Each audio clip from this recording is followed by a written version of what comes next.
We make it work. Welcome back. This here is Everything Black Owned. Today we got a very special guest. Go ahead and introduce yourselves. Hi everyone, my name is Deja, one of the founders of RVA HotWheelz. Hi, my name is Destiny Oliver. I am the other founder of RVA HotWheelz. What's up? So go ahead and explain to the people what you got. First of all, thank you for being here. Thank you for taking the time. I love what you do. Go ahead and explain to the people how you all got started with RVA HotWheelz. Yeah, so RVA HotWheelz is the first and only Polaris slingshot rental company located right here in Richmond, Virginia. Say that.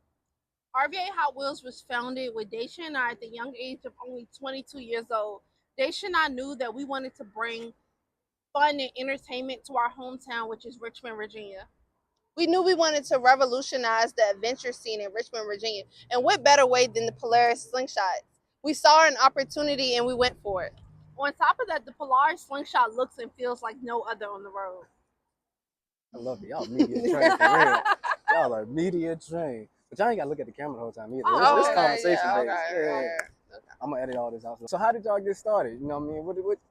Why slingshots? Why Richmond, Virginia? Why, tell me a little bit about your background. Yeah, so we're from originally Richmond, Virginia. We left for a couple of years. We went to college at ODU, go Okay. Monarchs. Okay. But we wanted to get started because we saw the slingshots in other bigger cities. So whenever we traveled to like Miami, Houston, Vegas, you will always see the slingshots. Even in Atlanta, you will see the slingshots. And we was like, I wonder if we can rent those in Richmond. So we did some research and we seen it was no places to rent slingshots in Richmond, Virginia.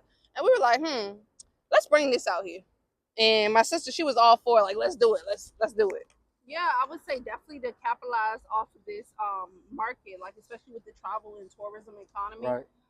And specifically Richmond, Virginia, we look at cities like this, like oftentimes, Richmond is the Good. capital of Virginia. So just Mhm. having something like this in the city, I feel like it can definitely bring a lot of fun and excitement to it. And Right. Richmond is top 10 for Black wealth. 16.9 million people visited Richmond last year, which equated $3.2 billion They coming with being stats. spent They in the coming with local stats. economy. They Yes. coming with stats. So what's the reception been like for you guys since you introduced RVA HotWheelz to Richmond?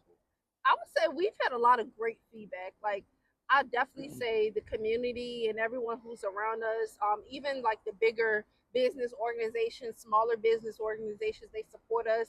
They ask us if there anything that we need from them. And really just our community around us has been very receptive to it. Like just Okay. figuring out different ways how they can continue to support RVA HotWheelz and how we can continue to grow. Okay. Yep.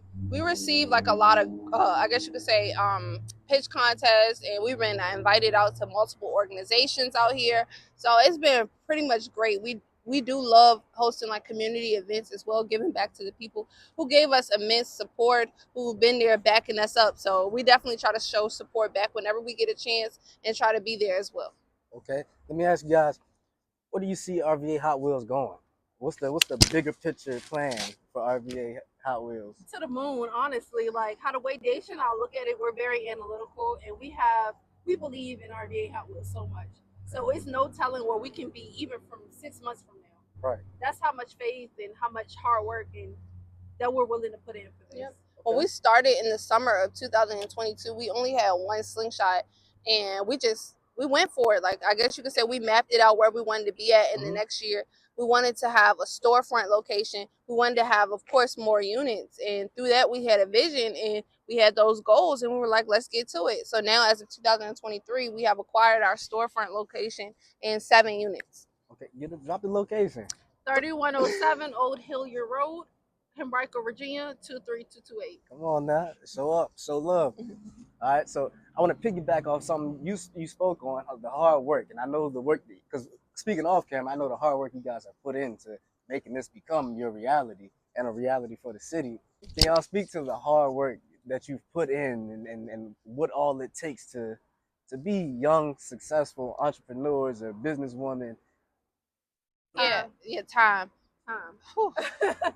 We both said it like Yeah. time is super important, and I think that being able to put the time in, but when we say time, we not only mean like time as far as talking about your business, but working on your business and working in your business. So time, being able to show up for your business even when it's days where you don't feel like it, being able to draw a circle and figure out different outcomes that you can get from this specific circle. Right. I think having like an analytical mindset about it and figuring out different outcomes and trying to put the pieces together, because we know entrepreneurship is not a straight line. So figuring out, even if we go down this path, how can we still end up here? Or if we go down this path, how can we still end up here? So Yep. And I want to piggyback off what Destiny mentioned about time. When you hear about entrepreneurship, a lot of people say, I want to get into it because I don't want to work for anyone else, or I want to have a little bit more time on my hands. And I think that perspective is kind of crazy, because as an entrepreneur, you're working way more than for yourself than you're going to be doing for anything else. Like with a 9 to 5, you have a set schedule. You know, okay, I'm here every single day, Monday through Friday, from 9 to 5, 8 hours every day.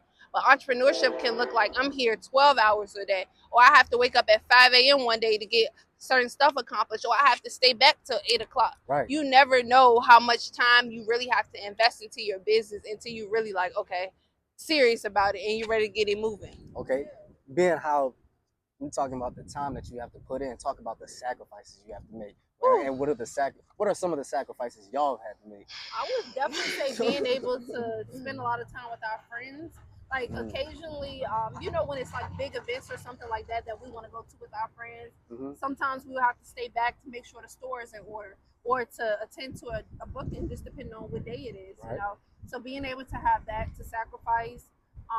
Sleep, of course. So sometimes you got to be up at 5 a.m. No matter if you go to sleep at 11, you have to be up at 5 to figure out how can I start my day and figure out where I need to be at this specific time. If we open up at, let's just go out, we don't open up until 10, but let's just say if our business open up at 8, that means we would have to be up by 6 to make sure the business is going to be open up by the 8 a.m. time. And that we still able to get in our gym session, because to us that's personal care. We need that to continue to grow. So. Absolutely. Another thing too, I would say, speaking on like the people and the relationships, you have to sacrifice that as well. Sometimes it can get very, not necessarily lonely, but you realize a lot of your time is going into your business, so you don't have as much time to continue to build new relationships or build new friendships, because you're so invested into this. That's not your number one priority, and a lot of times that can be a sacrifice to, you know, your relationships you want to build with people.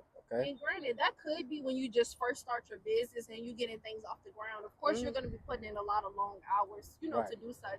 But I think once you get like your schedule a little bit more down pat, and everything in entrepreneurship, it could look different one week compared to the other. But once you get your schedule a little bit down pat, you know, you slowly start to realize and start to learn, like, where can I fit more people into this specific schedule, or where can I open up more time? How I'm also able to open myself up to more friendships or all relationships that's around me. I agree with that, because actually during our business we were able to make meaningful friendships, but it just all came with us learning how to have that flexibility as well. So not necessarily being an entrepreneur you got to sacrifice all relationships, but I'm saying like more so you have to be very careful, I guess you're saying, about who you're spending time with and who's feeding you. So you're going to sacrifice a lot of relationships that may not have been meaningful, or people that you may have had to talk to previously every single day about everything.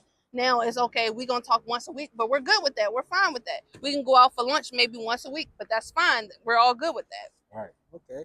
So it's about the balance. The balance. So individually, tell me, what is one of the most rewarding things for y'all being entrepreneurs? I would say the most rewarding thing is being able to give back. I think the more that God has blessed me with and the more God has provided me with, the more I want to give back to others and be a blessing to other people. I believe it's so important to pay it forward and just being able to inspire the next. Yep. And I would say for me, it would be the community impact as well. It's one of the most rewarding things. And also seeing like younger Black boys and younger Black girls and seeing their look on their face when they see the slingshots and they meet the owners behind it, like a representation thing. Like, oh, I didn't know we could do that. Or I didn't know we could dominate fields like that. Oh, I didn't know we could, you know, do certain stuff like that. I think it's a really rewarding thing, and just being a representation to show that it's possible in our community. It's so many amazing Black leaders, amazing Black CEOs out there. And I think we're doing a really good job with just, you know, paying it forward and showing the younger generation that we own these type of businesses, that we can take up space in these rooms, and that we can do anything we set our minds to. All right, well, I do want to reiterate that y'all are doing fantastic. Y'all doing amazing work. Let the people know where they can find you. Yes, we're on all social media platforms at rvahotwheelz.com, and that's RVA Hot Wheels with the Z. Yep, you can find us on Google, Facebook, Instagram, TikTok. You name it, we got it. All right. Again, I want to let y'all know I'm extremely proud of y'all and the work y'all continue to do. Much success to you and RVA Hot Wheels. Everything black on. I am Scooter, Destiny, Dacia. This has been another rendition. We out. Thank you.